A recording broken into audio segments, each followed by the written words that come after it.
Greetings, family, greetings, brothers and sisters all over the world. Grateful that you are here watching me and listening to what I'm going to talk to about today. And today we talk about the giant of Africa, which is Nigeria. And this one person who just said in the recent past, that is Javier Milei, the president of Argentina, said the only people who can generate wealth for a country and the world are not politicians but entrepreneurs.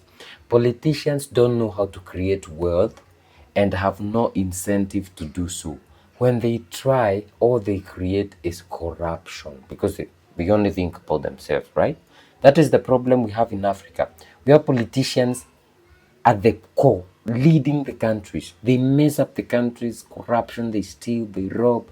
But if we put entrepreneurs up there, they will formulate policies which will assist them, because as an entrepreneur, you want to create a policy which will help you, okay? And locally, let's talk about Nigeria, because in Nigeria we have Dangote, one of the biggest entrepreneurs of Africa and one of the richest people in Africa. Remember, I've been talking about his refinery, and he's been doing great. And kudos to him that we are seeing Nigerians buying fuel at a lower cost and a high cost fuel, because sometimes ago Nigeria used to ship, or just recently Nigeria used to ship the crude oil to Europe, then buy processed or refined oil, which used to be of very low quality because you only get low quality. So we are seeing a report that is saying that Dangote refinery may raise Nigeria's GDP to 322 billion. That is what the report is saying. So according to the report, Dangote oil refinery will raise Nigeria's gross GDP to $322 billion by 2025. The report was titled Impact of Dangote Refinery on the Nigerian Economy, which was released recently by Data Services and Resources Limited, indicating that without the refinery, Nigeria's GDP was expected to grow by 3.34% in 2024, but will increase to 4.13% by 2030. However, it was noted that with the refinery in operation, GDP growth was projected to rise to 4.15% in 2024 and reach 6.21% by 2030. This report also stated that Nigeria's GDP at the current market prices would increase from 234.43 trillion naira in 2023 to 304.8 trillion naira in 2024, with further growth to 364.94 trillion naira in 2025. It added that by 2026, GDP was projected to hit 32.24 trillion naira, climbing to 806.91 trillion naira by 2030. So this tells you what Milei was saying. It's only entrepreneurs who will save Africa. Because, okay, not everyone is an entrepreneur. Some people, are good workers, good employees, and it's true. That is why you find the someone who was getting bad grades in high school, and later in life they are the ones employing the A grades. That's it.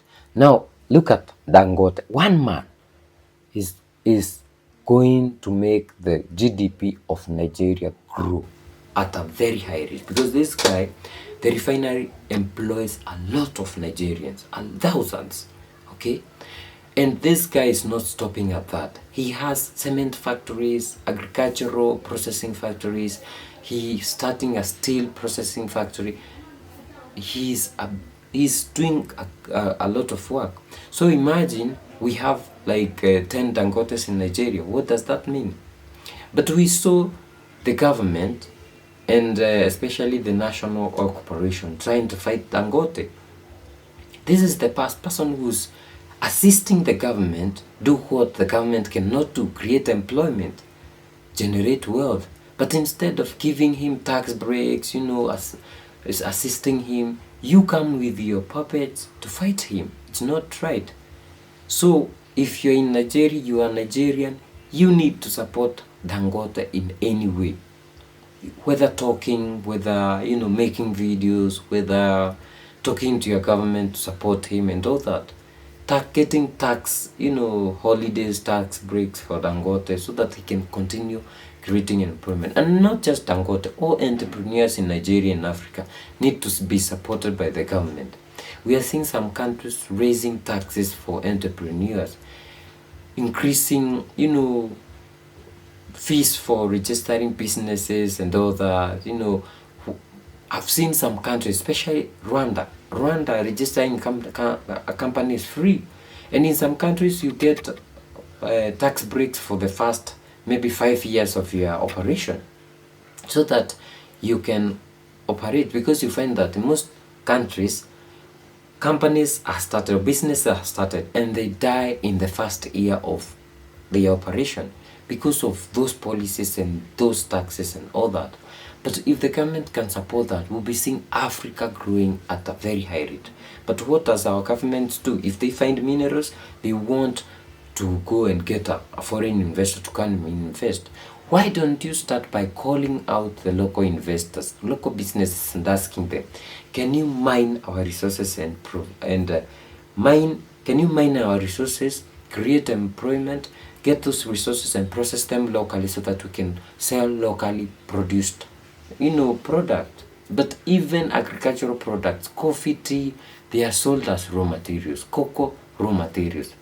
But you will not see the government of Ghana telling the people, we are going to support you, we are going to give you some loan from the taxes we are getting from the people, so that they can create a huge factory to process cocoa and get chocolate out of it, sell chocolate across Africa, cheap chocolate.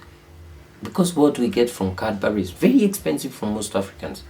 Do you know that most farmers in Ghana don't even know the taste of chocolate, but they farm cocoa? It's not right. But what would happen if the government of Ghana promoted local businesses and farmers to create cooperatives to make chocolate, which will be sold across Africa, will be generating a lot of income? What happens if in Zimbabwe the gold that is being mined was being mined by the locals and processed locally? We would generate a lot of money. But do we do this? No. So our government, if you're in government somewhere in Africa, push for the government to create policies which favor our entrepreneurs, to create policies which favor our business people, and also create ways in which our government can support our local entrepreneurs, not investors. Let us mine, let us farm, let us generate wealth locally and sell externally. But this thing of mining raw materials, sending it out, getting something very small, 10% of our gold, doesn't make sense. Guys, let us know what you think in the comment section. If you'd like to support us, we are still selling the Fulani hat. Go to the description, you see the link taking you to a market, online market, just like Amazon. We have Elegant Masai. Go buy something there and support us. And also, if you like to support us by buying us a coffee, we have a link in the description. And we'll see you in our next video. Bye bye.